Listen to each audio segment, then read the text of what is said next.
حضرت عبد المطلب کی پشت میں پہنچا۔ اللہ تعالیٰ نے انہیں 10 بیٹے عطا فرمائے۔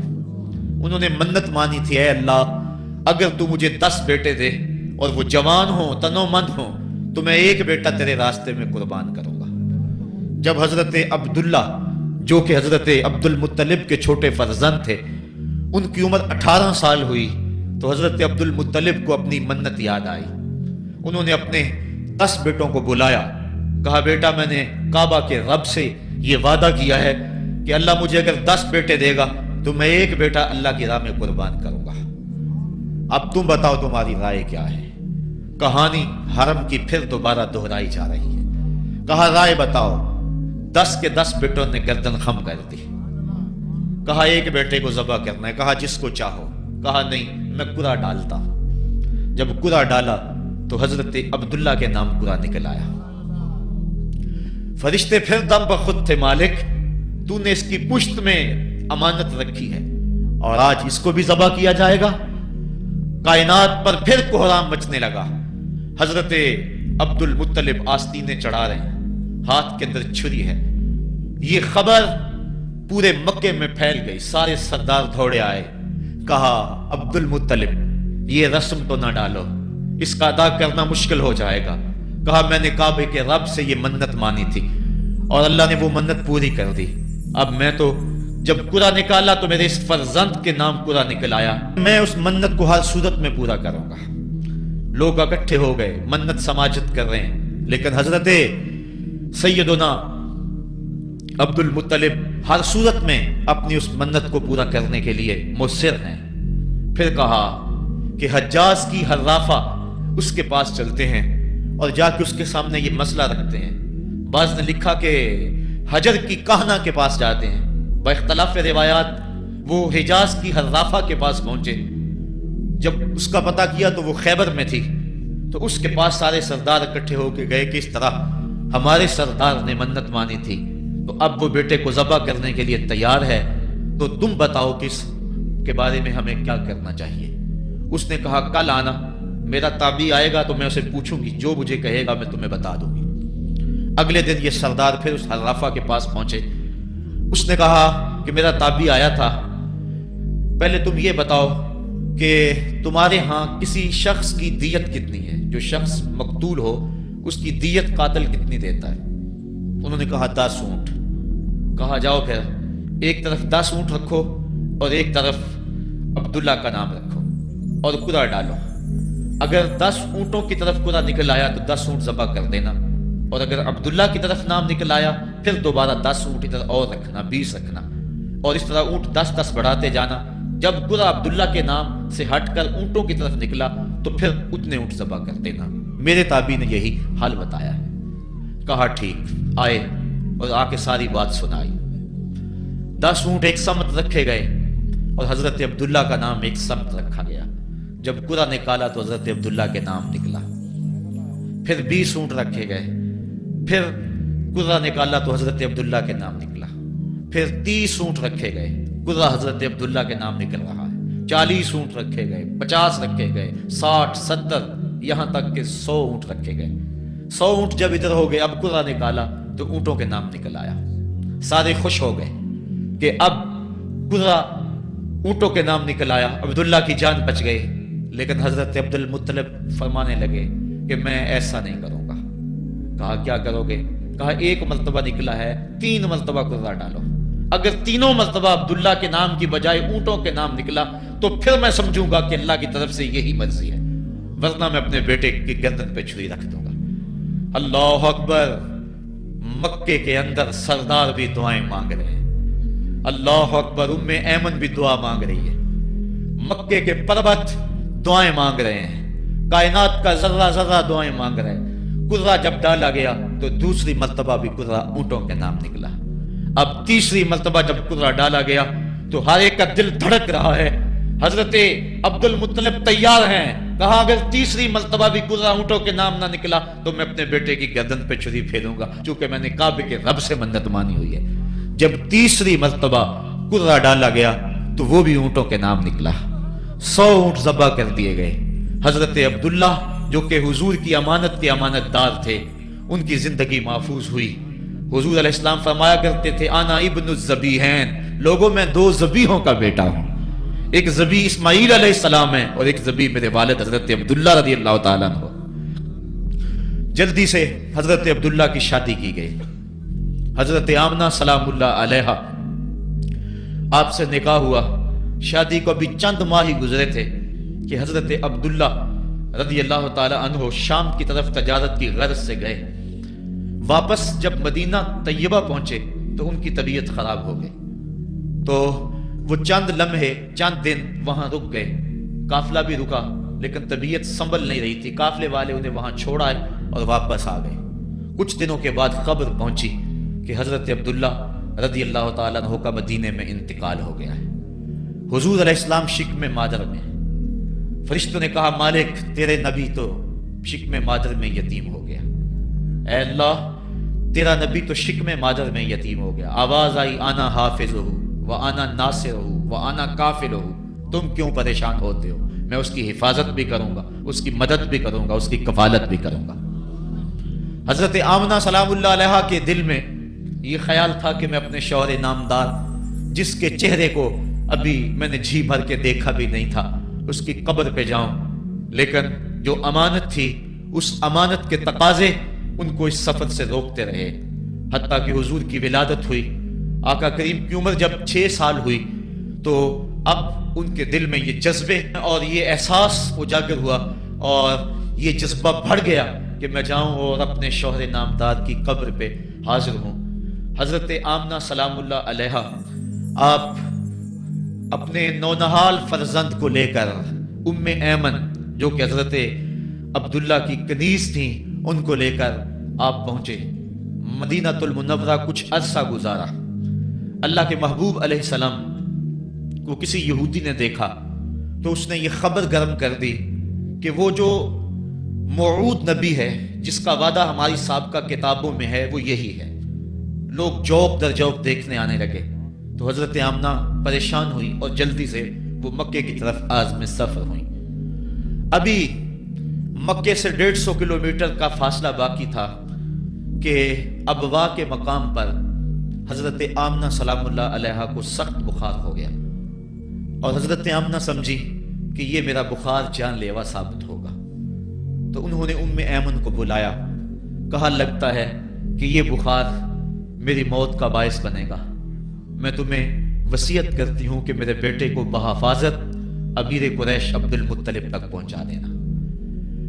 اور اس کے بعد حضور کو حضرت آمنہ نے بلایا، اپنے سامنے بٹھایا، سر پہ ہاتھ رکھا۔ حضرت آمنہ حضور سے کچھ باتیں کرنا چاہ رہی تھی۔ وادی ابوا کے اندر یہ منظر بڑا دل گداز تھا۔ حضرت آمنہ نے اب حضور کے سر پہ ہاتھ رکھا اور روتے ہوئے کہا، آنکھیں چھلکنے لگی، کہا بیٹا ہر نئی چیز نے پرانی ہو جانا ہے اور ہر باقی نے فنا ہو جانا ہے، میں بھی جا رہی ہوں، وذکر باک و ولد تو تہرا، لیکن سنو میرا ذکر نہیں مٹے گا، میں تیرے جیسا پاکیزہ بیٹا چھوڑ کے جا رہی ہوں۔ یہ آخری لفظ تھے حضرت آمنہ سلام اللہ علیہا کے۔ اس کے بعد حضرت آمنہ سلام اللہ علیہا آخری ہچکی لی اور حضور سے ماں بھی جدا ہو گئی۔ آقا کریم علیہ السلام نے اپنی والدہ کو وہاں دفن کیا، ام ایمن کے ساتھ مل کے جیسے بھی ہو سکا۔ وہ کیا کسی نے کہا تھا تجھے کن پھولوں سے ہم کفن دیں، تو جدا ہی ایسے موسموں میں ہوا جب درختوں کے ہاتھ پھولوں سے خالی تھے۔ آقا کریم کی آنکھیں چھم چھم برس رہی ہیں۔ حضرت ام ایمن حضور کو اپنے ساتھ چمٹا لیا اور مکہ المکرمہ پہنچ کے حضور کے دادا کے سپرد کیا۔ 2 سال تک وہ حضور علیہ السلام کو اپنی کفالت میں انہوں نے رکھا۔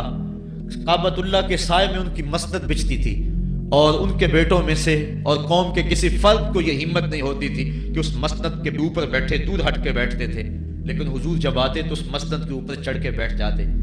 حضور کے چچا اور حضور کے دیگر عزیز و اقارب کہتے کہ بیٹا نہ چڑھو، تو حضرت عبد المطلب کہتے رہنے دو، یہ بڑی شان والا بیٹا ہے۔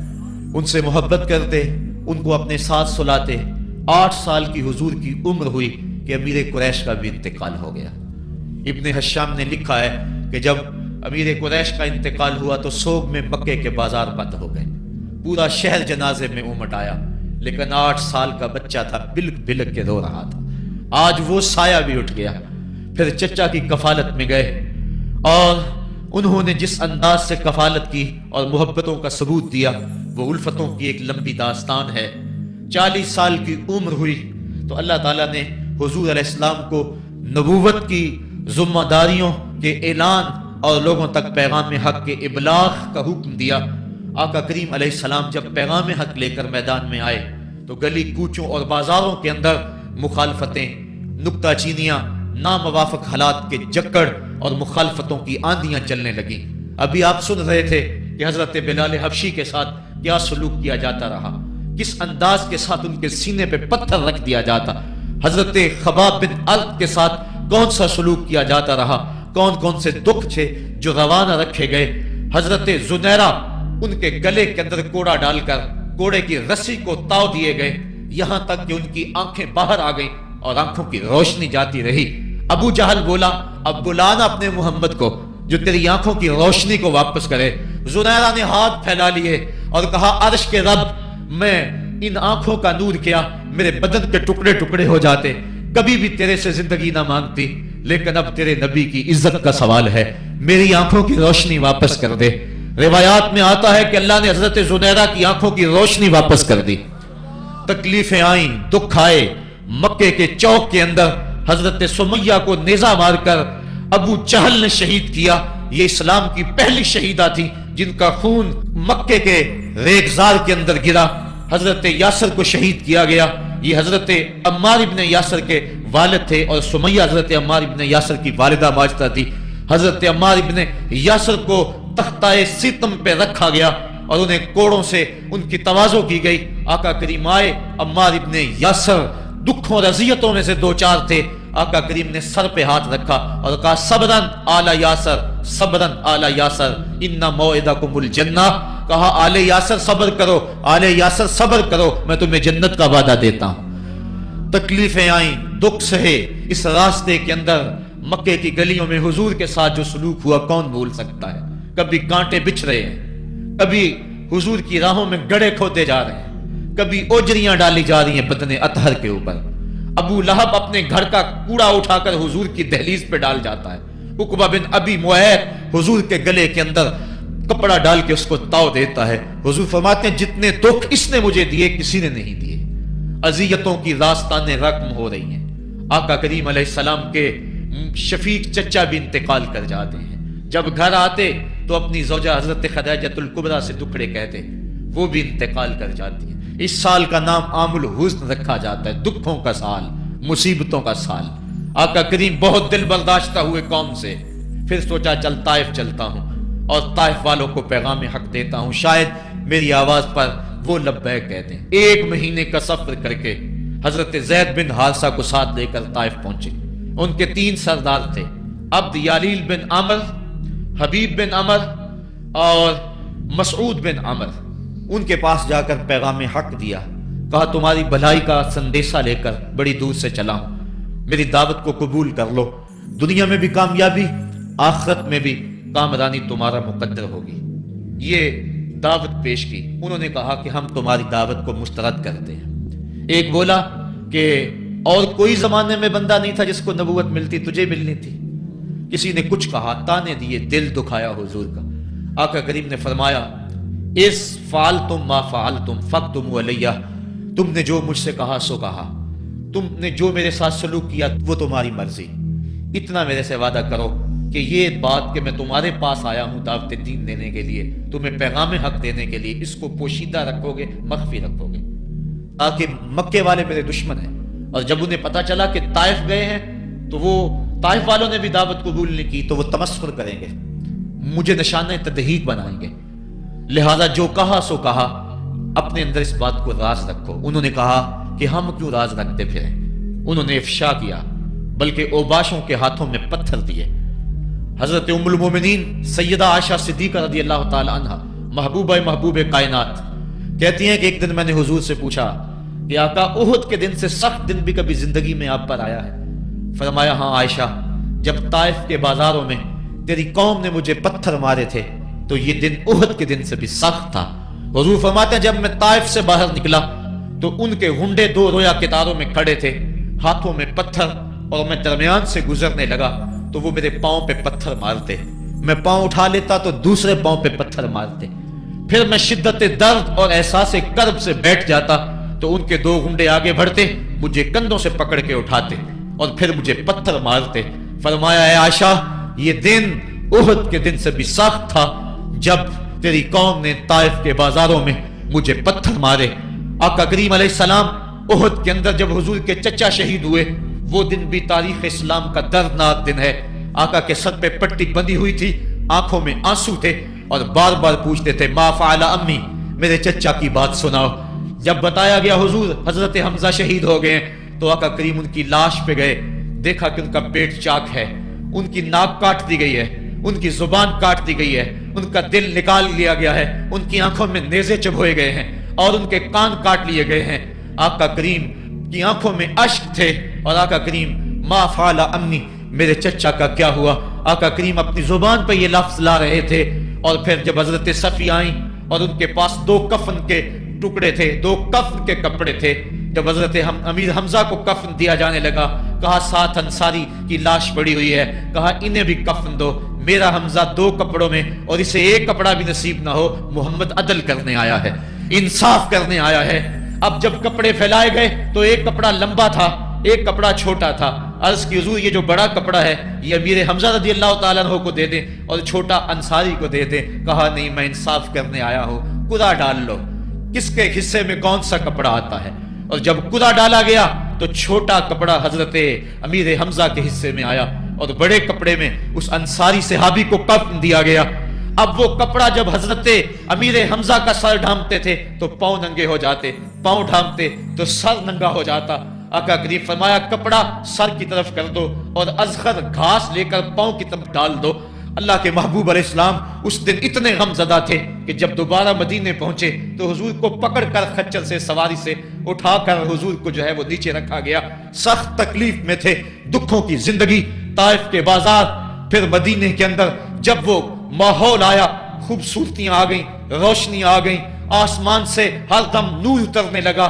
وہ وقت گیا جب لوگ پتھر مارتے تھے، اب حکم ہو گیا خبردار میرے نبی کی آواز سے آواز بھی اونچی نہیں کرنی، خبردار تم نے میرے نبی سے کوئی مسئلہ پوچھنا ہے تو پہلے صدقہ لو، پھر فقیر ڈھونڈو، پھر خیرات کرو، پھر میرے نبی کی چوکھٹ پہ آؤ، تمہیں پتا چلے کہ کس چوکھٹ پہ آ رہے ہیں، کس در پہ آ رہے ہیں۔ آقا کریم علیہ السلام اس ماحول کے اندر گھر میں خوش ہیں، آنگن میں خوشیاں ہیں، پھول کھلے ہوئے ہیں۔ حضرت ابراہیم علیہ السلام حضور کے شہزادے حضور کی ران پہ بیٹھے ہوئے ہیں، حضرت امام حسین بھی دوڑتے دوڑتے آئے اور وہ بھی حضور کی ایک ران پہ بیٹھ گئے۔ حضور کبھی حسین کو دیکھتے ہیں، کبھی اپنے فرزند کو دیکھتے ہیں، کبھی حسین کو دیکھتے ہیں، کبھی حسین کے ماموں کو دیکھتے ہیں۔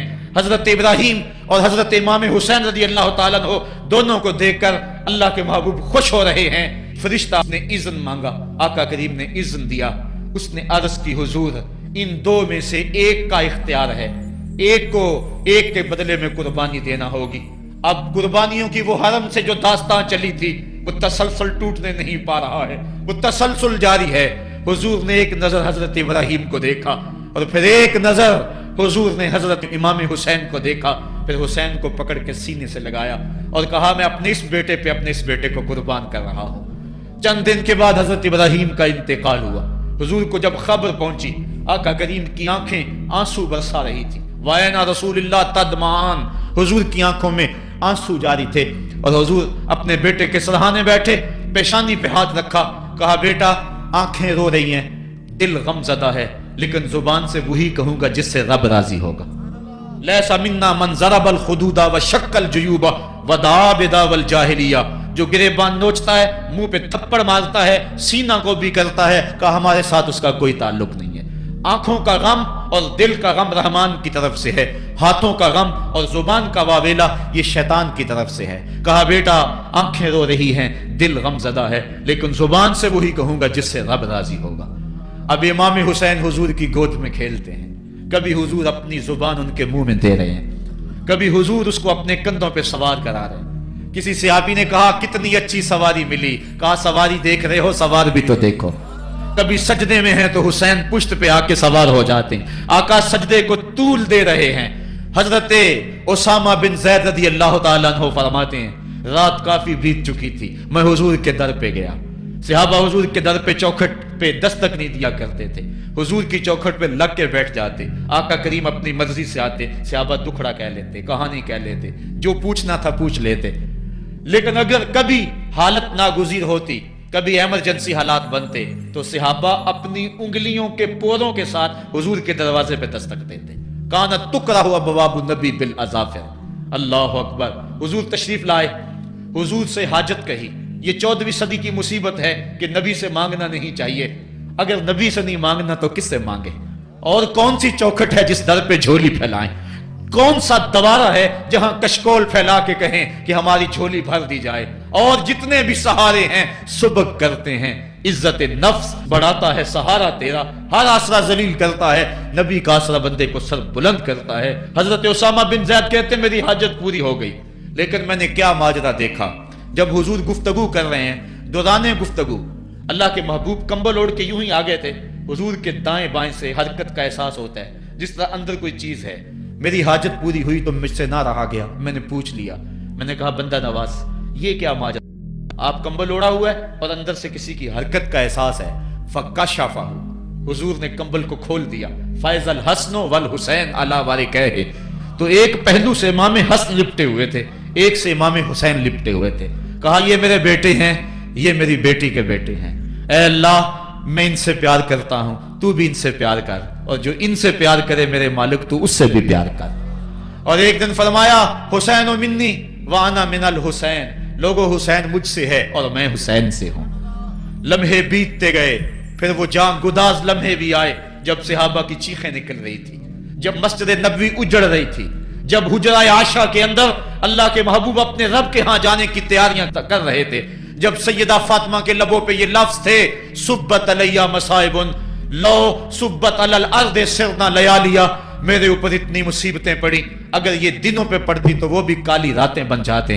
حضور علیہ السلام کا جب جسد اطہر اٹھا تو صحابہ کی جو حالت تھی وہ اس انداز سے کہ صحابہ کے کلیجے پھٹ رہے تھے، روحیں گداس ہو رہی تھی۔ ایک ہاتھ اٹھا کے دعا مانگ رہا تھا، اللہم اذہب بصری حتی لا ارا بعد حبیبی محمد احدا، اے اللہ مجھے اندھا کر دے، مجھے اندھا کر دے، میری آنکھوں کی بینائی اچک لے، تیرا محبوب تہے مزار چلا گیا، میں نے آنکھوں کی روشنی کو کیا کرنا ہے۔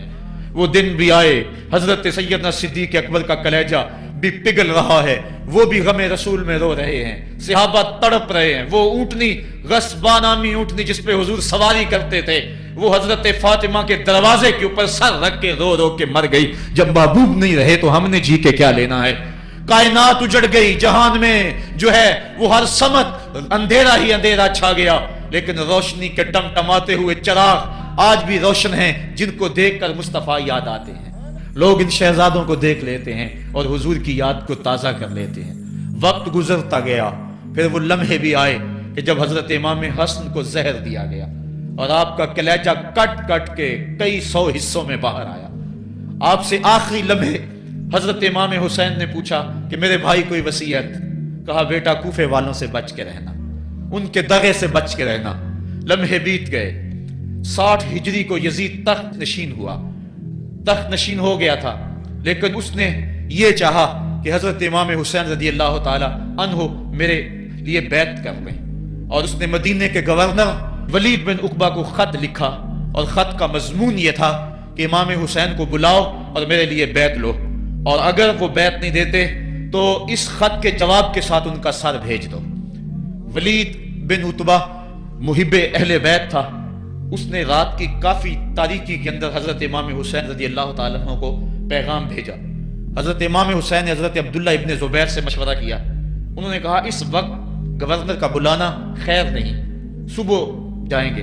آپ فرمایا نہیں میں بھی جاتا ہوں، کچھ سواروں کو ساتھ لیا، کہا تم باہر کھڑے ہو جانا دارالعمارت کے، اگر میں آواز دوں تو تم دوارے پھلانگ کے اندر آ جانا۔ ولید بن عتبہ کے پاس امام حسین پہنچے، آپ نے کہا کہ سناؤ کیا معاملہ ہے؟ تو اس نے کہا کہ یہ خط ہے جو یزید نے بھیجا ہے۔ آپ نے فرمایا کہ میں صبح بتاؤں گا۔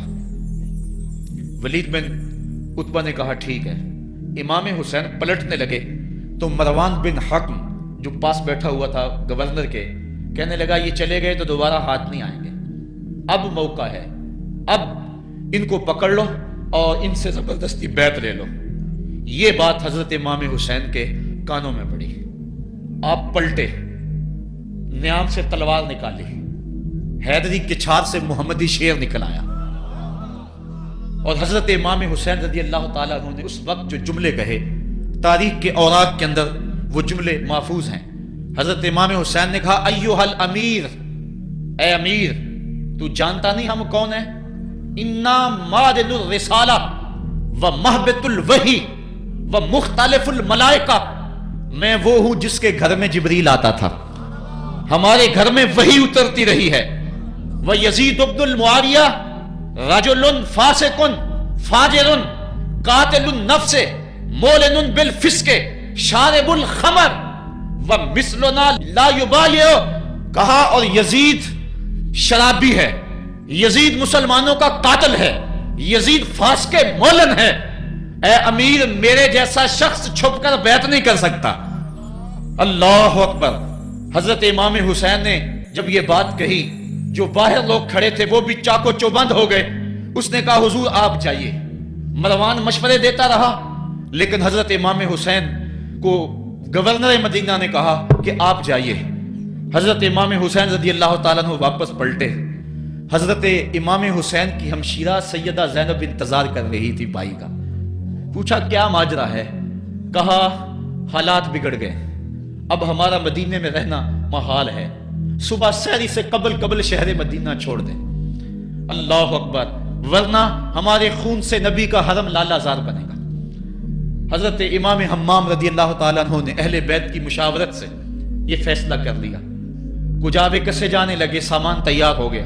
حضرت محمد بن حنفیہ کو کہا کہ تم یہاں رہو اور تم خبر پہنچانا کہ پیچھے کیا ماجرے ہوتے ہیں، اور مکے کی طرف میں سفر کر رہا ہوں۔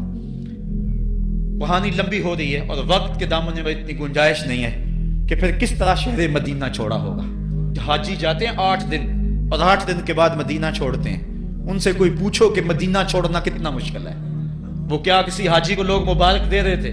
اس نے کہا تھا مبارک دے رہے ہو دوستو حج و زیارت کی، میرا غم بھی تو دیکھو، میں مدینہ چھوڑ آیا ہوں۔ جو 8 دن مدینہ رہتا ہے اس سے مدینہ چھوڑا نہیں جاتا جس کی ولادت مدینے میں ہوئی، جو کھیلتا تھا تو مدینے کی گلیوں میں، جس کے گھر کا دروازہ مسجد نبوی میں کھلتا تھا، اس حسین کو مدینہ چھوڑنا قیامت ہوگی۔ شہر مدینہ چھوڑا، حضرت امام حسین رضی اللہ تعالیٰ عنہ مکہ المکرمہ پہنچے۔ وہاں رمضان گزرا، حالات وہاں بھی بگڑتے گئے، مسلسل خط آتے رہے کوفے سے۔ کہانی طویل ہے۔ 8 ذوالحج کو حضرت امام حسین رضی اللہ تعالیٰ عنہ کوفے کی طرف عازم سفر ہوئے۔ حضرت عبداللہ ابن عمر، عبداللہ ابن عباس رضی اللہ تعالیٰ عنہما اور دیگر صحابی ہاتھ جوڑ کے کھڑے ہو گئے، بلکہ حضرت عبداللہ ابن عباس نے تو یہاں تک کہہ دیا کہ میں دیکھ رہا ہوں کہ وہاں تمہیں شہید کیا جائے گا، آپ اگر ضرور جاتے ہیں تو ان بچوں کو چھوڑ دیں۔ حضرت امام حسین فرماتے میرے غم گسارو، میرے پیارو مجھ کو نہ روکو، مجھ کو جانے دو، مجھے نانے کے دی کی ڈوبتی کشتی بچانے دو، میں جاتا ہوں کہ دنیا پر وفا کا نام رہ جائے، میں رہوں نہ رہوں پر عظمت اسلام رہ جائے، میں نہیں جاتا تو نبی کے گھر کی آن جاتی ہے، لوگوں تمہارا دین جاتا ہے، میری غیرت ایمان جاتی ہے۔ کہا مجھے جانا ہوگا۔ 8 ذوالحج کو لوگ کعبہ کی طرف آ رہے ہیں اور کعبہ دلہن کی طرح سنورا ہوا ہے، طواف کرنے والوں کا جھرمٹ ہے، حاجی حج کرنے آ رہے ہیں، لیکن حضرت امام حمام کسی اور حج کی تیاری کر رہے ہیں۔ کسی نے کہا حج تو کر جائیں، اتنی مرتبہ مدینے سے پیدل چل کے آئے اور آج تو مکہ المکرمہ میں موجود ہیں۔ کہا پیچھے ہٹو، جو حج میں کرنے جا رہا ہوں وہ نوکا ہوگا، وہ نرالا ہوگا، تم بھی طواف کرو گے، میں بھی طواف کروں گا، تم طواف کعبۃ اللہ کا کرو گے اور میں خیموں کا طواف کروں گا، ایک حج تمہارا ہے، ایک حج میرا ہے، تم بوسے لوگے کس کے حجر اسود کے، میں اپنے فرزند کا منہ چوموں گا۔ لوگوں ایک طواف تمہارا ہوگا، ایک طواف میرا ہوگا، تم آب زمزم پیو گے، میں پیاسا رہوں گا، اور تم کبھی صفا پہ کبھی مروہ پہ دوڑوگے، میں کبھی علی اکبر کی لاش اٹھانے جاؤں گا، کبھی میں قاسم کی لاش اٹھانے جاؤں گا، کبھی اون محمد کے تڑپتے ہوئے لاشوں کو اٹھانے جاؤں گا۔ لوگوں، ایک حج تمہارا بھی ہے، ایک حج میرا بھی ہے۔ جب تم حج کر لو گے تمہاری سائی مکمل ہو جائے گی تو تم سر مڈا کے احرام کھول دو گے، اور جب میری سائی مکمل ہو جائے گی تو میں سر کٹا کے احرام کھول دوں گا۔ تم سفید احرام پہنو گے، میں سرخ احرام پہنوں گا، اور وہ حج قیامت تک کے آنے والے حجوں کی آبرو ہوگا۔ حسین اگر نہ شہید ہوتا تو آج گھر گھر یزید ہوتا، اسلام کی عظمت عیاں نہ ہوتی، خدا کے گھر میں اذان نہ ہوتی، بار الہا نوحہ سناتا پھرتا، تا روز جزا اشک بہاتا پھرتا، امداد نہ کرتے اگر کربلا میں حسین، اسلام تیرا ٹھوکریں کھاتا پھرتا۔ کربلا کی تپتی ہوئی ریگزار میں حضرت امام حسین نے جبر و ظلم کے خلاف جس قوت سے کھڑے ہو کر عظیمت کی داستان رقم کی، 10 محرم کا دن تھا، جمعے کا یوم سعید تھا، بھیچ کربلا کے میدان میں دوپہر کے وقت جب نبی کا خاندان اجڑ رہا تھا، ایک ایک کلی اس چمن کی کٹ رہی تھی، 72 افراد 22,000 کے لشکر جرار کے مقابلے میں کھڑے تھے۔ وہ یزید جس نے اس کے علاوہ بھی بڑے جرم کیے، جس نے جو ہے وہ 1700 صحابہ کو مکہ المکرمہ میں شہید کیا، جس نے 700 حفاظ کرام کو شہید کیا، جس نے حضرت ابو سعید خضری کی داڑھی نوچ لی، جس نے مدینے کے اندر مسجد نبوی کے اندر گھوڑے باندھے، جس نے جو ہے وہ 3 دن تک مسجد نبوی کے اندر اذان نہ ہونے دی، وہ یزید آج کربلا کے تپتے ہوئے ریگزار کے اندر آل رسول کے ساتھ ظلم کی وہ داستان رقم کر رہا تھا کہ قیامت تک آنسو سسکیاں نہیں تھمنے پائیں گی۔ یزید مر گیا، اس کا نام مٹ گیا، اس کا تشخص مٹ گیا، لیکن حسین کا نام آج بھی زندہ ہے، اس کا پیغام آج بھی زندہ ہے۔ یہ ہزاروں کا مجمع، یہ امٹتے ہوئے محبتوں کے جذبات، یہ آنکھوں کا آنسوؤں کا خراج دینا، کیا یہ حسین ابن علی کی زندگی کی دلیل نہیں ہے؟ کون ہے جو یزید کا نام لیتا ہو؟ آج اگر کوئی یزید کا نام لیتا بھی ہے تو سر جھکا کے لیتا ہے۔ میں کہتا ہوں کیسا تمہارا لیڈر ہے جس کا نام لینے سے قبل شرمندہ ہوتے ہو، جس کا نام لیتے ہوئے شرمندہ ہوتے ہو، جس کا نام لینے کے بعد پسینہ پسینہ ہوتے ہو۔ تم اپنے قائد اور لیڈر کا نام لیتے جھجکتے ہو، گردن جھکا کے دائیں بائیں دیکھ کے نام لیتے ہو، اور جب ہم نام اپنے آقا کا لیتے ہیں سر اٹھا کے لیتے ہیں۔ اے حسین ابن علی تم پر سلام۔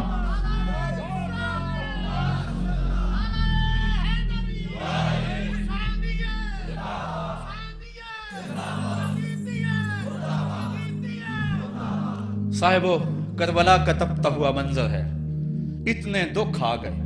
حضرت سری سبتی رضی اللہ تعالیٰ عنہ فرماتے ہیں کہ اللہ تعالیٰ نے جب کائنات کو بنایا، انسانوں کو تخلیق کیا، تو انسانوں کو پوچھا بتاؤ تم میرے ہو گے؟ سب نے کہا مالک ہم تیرے ہیں۔ لیکن جب دنیا کو پیدا کیا تو 9 حصے دنیا کی طرف ہو گئے، 1 حصہ اللہ کی طرف رہ گیا۔ پھر جب عقبہ کو پیدا کیا جو 10واں حصہ تھا، اس میں 9 حصے پھر آخرت کی طرف ہو گئے، جنت دوزخ کے لالچ میں ہو گئے، اور 1 حصہ صرف کہنے لگا نہ ہم جنت کو دیکھتے ہیں نہ دوزخ کو دیکھتے ہیں، مالک ہم تو تجھے دیکھتے ہیں۔ پھر جب اللہ تعالیٰ نے بلاؤں کو پیدا کیا، آزمائش اور امتحانوں کو پیدا کیا، تو 10ویں حصے کے اس 10ویں حصے میں پھر 9 حصے جو ہے وہ پیچھے ہٹ گئے۔ 1 حصہ ایسا تھا جس نے گردن جھکا کے کہا زمین و آسمان کی بلائیں بنا کے ہمارے گلے کا توق بنا دے، تیرے راستے سے نہیں ہٹیں گے۔ کربلا کے تپتے ہوئے ریگزار میں وہ منظر رقم ہونے والا ہے۔ ایک قربانی منا میں ہوئی تھی، غریب و سادہ اور رنگی ہے داستان حرم، نہایت اس کی حسین اور ابتدا ہے اسماعیل۔ وہاں دمبا آ گیا، آگے 100 اونٹ آ گئے، اور آج اللہ اکبر، حضرت امام حسین کربلا کے تپتے ہوئے ریگزار میں 22,000 کے لشکر کے سامنے کھڑے ہیں۔ کہا لوگو میرا حق پہچانو، میرے خون سے اپنے ہاتھ نہ رنگو، مجھے پہچانتے ہو کہ میں کون ہوں؟ کہا لوگو جلدی نہ کرو، میرے حق کو پہچانو۔ اس وقت روئے زمین پر کسی نبی کی بیٹی کا بیٹا موجود نہیں ہے۔ لوگو میرے راستے سے ہٹ جاؤ اور میرے خون سے اپنے آپ کو ابدی بدبختیوں کا شکار نہ کرنا، بلکہ آپ نے نام لے لے کے فرمایا کہ اے زید بن حارث، اے ابن دبی، اے ابن جبیر، اے فلاں فلاں، نام لے کر کہا تم نے خود ہی خط لکھے تھے۔ انہوں نے کہا ہم خط نہیں لکھے۔ آپ نے وہ چمڑے کا تھیلا تھا اس کو الٹ دیا، کہا یہ تمہارے خط ہیں اور آج تم مکر گئے ہو۔ انہوں نے کہا کہ سیدھی بات ہے، یا تو بیعت کرو اور یا پھر مرنے کے لیے تیار ہو جاؤ۔ حضرت امام حسین نے کہا کیسی بات کرتے ہو، اگر میں نے بیعت کرنی ہوتی تو مدینہ کیوں چھوڑتا، اس جائے پناہ کو کیوں چھوڑتا۔ دولت کی تجوریاں کھول دی گئیں، پیشکشیں کی گئیں۔ حضرت امام حسین فرمایا یہ کبھی نہیں ہو سکتا، جس سے صرف حق ہی قبول ہو، یہی جس کا اصل اصول ہو، جو نہ بک سکے جو نہ جھک سکے، اسے کربلائیں ہی راز ہیں۔ پھر جبر کی آندھی چلی، ایک ایک کر کے جانثار راہ خدا میں قربان ہوتا گیا۔ پھر خاندان نبوت کی باری آئی، حضرت علی اکبر حضرت امام حسین کے جوان سال بیٹے راہ خدا میں جان پیش کرتے ہیں، بھتیجے قاسم رضی اللہ تعالیٰ عنہ جان قربان کرتے ہیں، حضرت عباس کے قلم ہوتے ہیں بازو، جو خود جا سکتے تھے وہ خود قربانی پیش کرتے ہیں، اور صاحبو اب یارہ نہیں، جو خود جا نہیں سکتے تھے آپ خود ہاتھوں پہ اٹھا کے فرات کے کنارے پہ لے جاتے ہیں۔ کہا جو آ سکتے تھے وہ تو قدموں پہ چل کے آ گئے، اور جو قدموں پہ نہیں چل سکتے تھے میں انہیں اٹھا کے لے آیا ہوں۔ پھر ایک دو شاخہ تیر حلق اصغر میں پیوست ہوتا ہے، خون چلو میں دے کر آسمان کی طرف اچھالتے ہیں، اور پھر اللہ کی بارگاہ میں عرض کرتے ہیں ربنا تقبل منا ھذا القربان، میرے مالک حسین کی یہ قربانی بھی قبول فرما لے۔ یہ کام آسان نہیں ہے، جگر پارا ہاتھوں میں تڑپ کے ٹھنڈا ہو جائے اور پھر بھی صبر کا مظاہرہ کیا جائے اور اللہ کی رضا پہ راضی ہو جائے۔ اب حضرت امام حسین رضی اللہ تعالیٰ عنہ تنہا رہ گئے، ایک ایک کو رخصت کر رہے تھے شہادت کا دولہا بنا کر، لیکن اب امام حسین کو رخصت کرنے والا کوئی موجود نہیں ہے۔ آپ گھوڑے پہ سوار ہوئے، میدان کربلا کی طرف پھیڑ لگائی، خیمے کے اندر جو خواتین تھی وہ جانتی تھی جو اس راستے گیا پھر پلٹ کے نہیں آیا، اس کی لاش حضرت امام اپنے کندھوں پہ اٹھا کے لائے ہیں۔ اب اس حسین ابن علی کی لاش کون اٹھائے گا؟ کہا سب نے کہ حسین نہ جائیو، کہا میں نانے کے دین کے لیے جا رہا ہوں۔ میدان عمل میں گئے، تیغ براں چمکی، لوگوں کے سر کاٹ رہی ہے، آواز آ رہی ہے یہ کون ذی وقار ہے، بلا کا شاہ سوار ہے، لباس ہے پھٹا ہوا، غبار سے اٹا ہوا، لخت لخت کٹا ہوا، پھر بھی ہے ڈٹا ہوا، تمام جسم نازنی چھدا ہوا کٹا ہوا، پھر بھی ہے ڈٹا ہوا، یہ نبی کا نور عین ہے، یہ بال یقین حسین ہے۔ حسین ابن علی نے کربلا کے تپتے ہوئے ریگزار کے اندر وہ عظیمت کی داستانیں رقم کی، اور پھر بوچھاڑ تیروں کی، ایک تنہا سید زادہ اور ہزاروں تیر چاروں سمت سے ان کے اوپر برسنے لگے، کسی نے نیزہ مارا کسی نے تیر مارا۔ جب حضرت امام حسین گھوڑے کی زین سے نیچے اترے تو اس وقت آپ کے بدن پر 33 زخم تلواروں کے تھے، 34 نیزے کی انیاں آپ کے جسم کے اندر کھبی ہوئی تھی، اور محتاط روایات کے مطابق جب بعد میں آپ کا پیراہن اتارا گیا تو اس کے اندر 113 سوراخ تیروں کے نکلے، اور وہ تیر جسم میں پیوست تھے، اور جب گھوڑے کی زین سے فرشے زمین پر گرے لگا جس طرح ریحل سے قرآن گر گیا ہو۔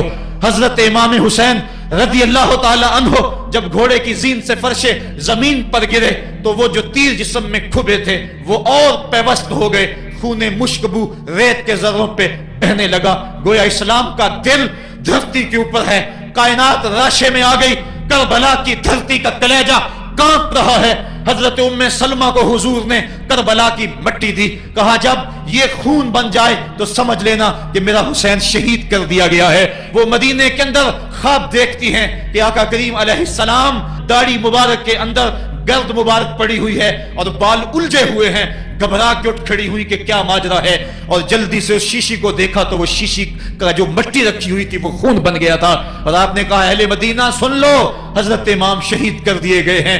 ادھر امام حسین خون اور خاک کے اندر تڑپ رہے ہیں، اور آپ کے جسم نازک پر برچھیوں تیغوں اور تلواروں کے ساتھ جو ہے وہ لوگ وار کر رہے ہیں۔ سنان بن انس نخی آگے بڑھا لیکن سر کاٹنے کی ہمت نہ پڑی، اس نے نیزہ مارا اور آپ کے گلے کے قریب وہ نیزہ پار کر گیا اور خون کا فوارہ پھوٹا۔ زرع بن شریک نے آپ کی پیشانی پہ نیزہ مارا، آپ گھبرا کے گرے، اٹھے اور پھر گر گئے، اور پھر آپ نے اپنی پیشانی سجدے میں رکھ دی، اپنا خون جو تھا وہ چہرے پہ مل لیا۔ حسین نے سرخ رنگ کے خون کا جو خضاب تھا وہ اپنے داڑھی پہ لگا لیا کہ کل میں اپنے نانا کو یہ رنگت بھی دکھاؤں گا۔ حرم کی وہ داستان جو منا سے شروع ہوئی تھی آج اس کی تکمیل ہو رہی ہے، وہ غریب اور سادہ اور رنگین داستان حضرت امام حسین رقم کر رہے ہیں۔ خون سے داڑھی رنگ گئی